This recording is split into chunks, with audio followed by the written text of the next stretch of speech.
addictive. I'm sick with it, no cure prescripted. It rhymes are original, never prescripted. But if I died tomorrow and God forbid it, you best believe no one could do what way Liz did. Not saying I'm nice, kid. Real MCs never say it. You are what you are. I was born a rap saying rap. God bow down for I break your knees when y'all hear her speak. Better hail the queen of raptress like none the seen. And I'm not Dinah Ross, but I reign supreme. And I'm not Dinah Ross, but I reign supreme. And I'm not Dinah Ross, but she said she's been having sorrowful dreams of a man that broke her heart and did some cowardly things. The irony song that we all undoubtedly sing. I tell her little sister, smile. We are powerful beings, light wrapped in skin. God birthmarked us perfect. Don't hurt if it didn't work. They had no place in your purpose. Don't curse the name of love. Find it in yourself and disperse it.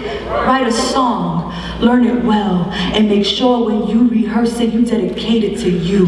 Cliched and faded but true, because when you make a joyous noise, you're emancipated from blues. You're elevated to do, to be, to live. Just because we love nakedly, it doesn't mean we were stripped. Just because they tried replacing doesn't mean that they did. And although they say we come from man, we hold the sun in our ribs, so stop sleepwalking. Create dreams when you wake. And remember, God don't ever make mistakes. And remember, gods don't ever make mistakes.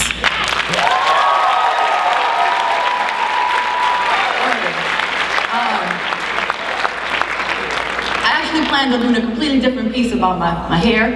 And I was backstage, and one of the dancers came up to me, and she said, last year I saw you do this poem, and I got lines of it tattooed on my arm.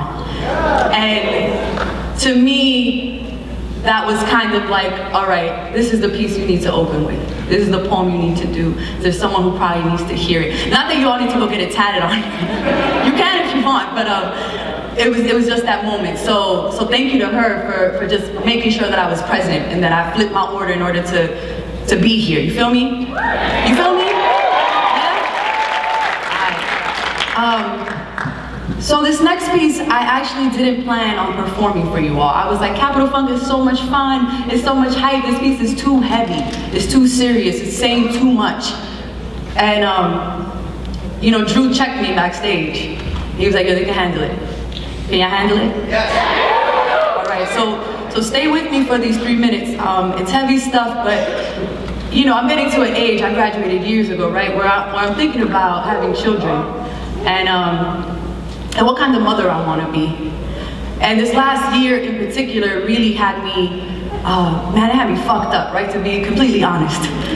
Because there were all these stories about these young women who were getting abducted and getting, you know, just terrible things. And this piece came out of that experience of feeling like I couldn't protect a daughter if I had one.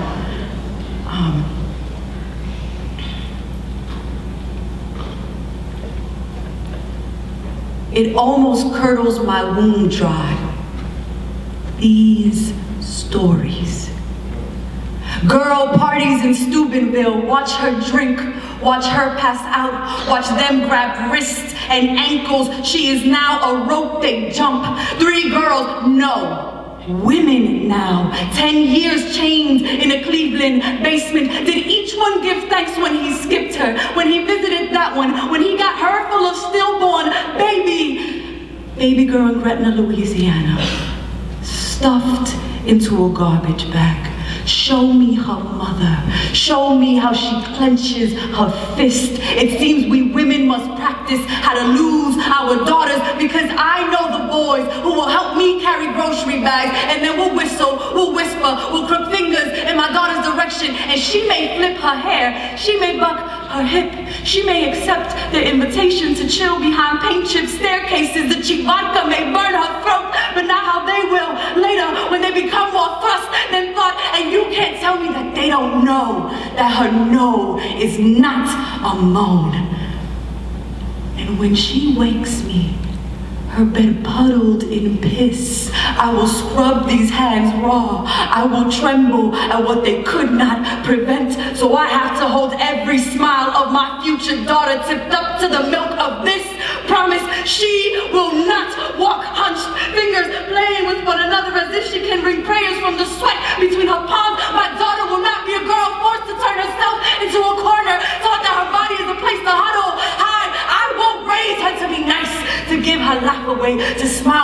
right as men plot and plan to turn her body into a weapon of war. And if they try, she will know how to wield herself. It must seem wrong to want to raise a child in this kind of fear. But I know for every finger that we loosen, another knuckle grows back crooked, another knuckle looks to crack into my daughter's skin. And I cannot trust this world to teach their sons how to treat my daughter. So I will raise her to be a sword, a spear, a shield, to turn clasped hands into heated hatchet, to hold razors between her teeth, to cut unkind advances with the sharpest eyes, to hold all of this together with leather or lace, to be chiseled, prepared for rebellions against her flesh. My daughter will be carved from hard rock, sharpened shrapnel, a spear, her whole body ready to fling itself and arrow the hands of the first man who tries to cover her mouth.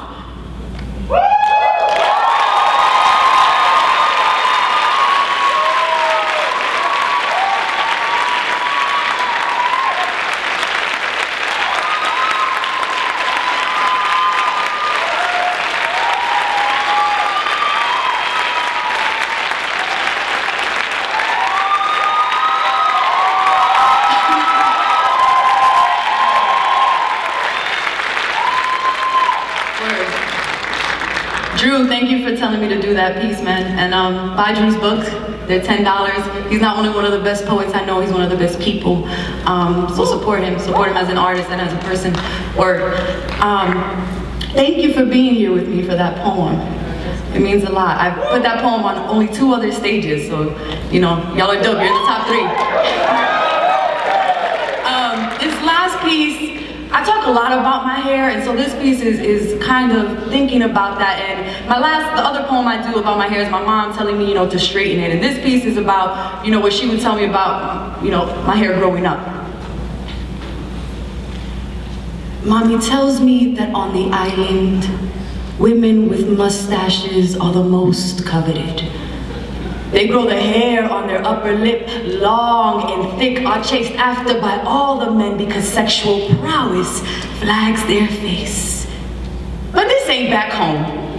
We all love Frida Kahlo in theory, until it's our own eyebrows bridging across our foreheads, those whiskers that place confidence, suicide jumps. See, I come from a family of curly, cursed women. I'm talking about beards before menopause women. I'm talking about go to the barbershop and get shape-ups with their boyfriends women. And people always tell me they love my hair. They don't know my waxing struggle, my nair and tweezer hustle. They can't handle my love for mustache parties, the way that sticky plastic fuzz covers my own, and I can pretend perfection, pretend my face isn't covered by hairy stains, pretend that womanhood, like shaving, is easier if you just go with the grain. Word. I think that's all the time that I have, but thank you so much for being a phenomenal audience. Follow me, Acevedo Writes on Twitter, buy Drew's book. Be beautiful. Word.